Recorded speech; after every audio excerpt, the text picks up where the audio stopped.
Hello mga kanakan, so for today's video, mag-food review na food ta. Actually, nuak na sa takaron guys, kay ginoko na sponsor, charis. So ayan, nag-try kita sa new nga restaurant sa Pasugong, kaya tara. O ayan, kagud na sa inyong kanuakan, di ba? So actually, today is my makeup gig day. Okay, birthday shoot sa akong friend, which is si Rhea, together with our photographer, Sir Philip Neri from Alabala City. So, ayan. So, dili namin nag-shoot-shoot sa mas doon nga mga place part sa Pasoong, guys. Kay mura gid sa among madedali nga adtuan kay kurang na gid sa time. O, ayan. So, dili pa magig content to akong amiga. So, nangita pa miglaing location somewhere in Valencia. So, here at Montes Claros Ranch. So, guys, look at the view. Nice kay diri yun. Swear. And nice gid din mag-photoshoot kay nice kayo ang color sa lighting. So, opak, di ba? Aura putag ato ase.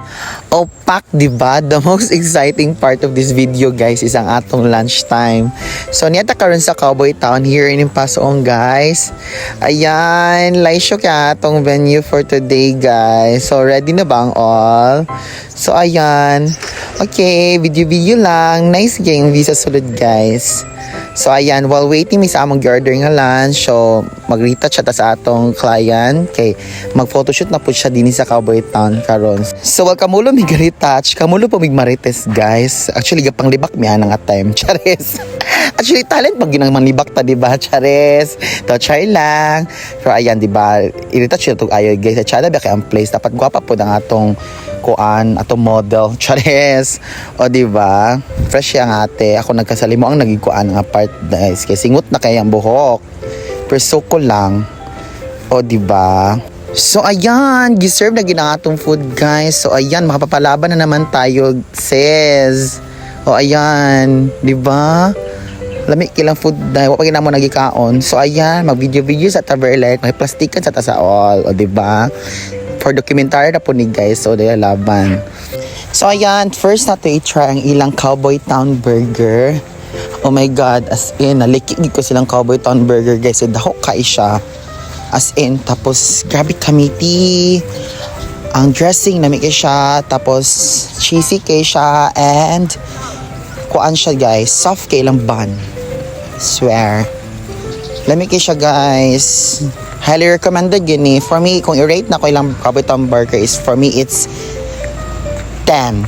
10 good siya sa ako, I promise. Noon kay hilig mag-isag ko burger, so it's a 10 for me. So, next is yung ilang Salisbury steak. Guys, if you're, guys, gusto gid mo mainani nga food, so I highly recommend Salisbury steak, guys. It's a 10 out of 10 good, guys. As in, lami kayo siya, solved na kayo ka, guys. I think ang Salisbury steak kay marag, pwede ganito person na mukha ni kay dahok kailan steak, dahok kailan serving good. So ayan, kasali mo ang nakuha nagkaon, guys, kinabusog na ko silang burger good. Swear.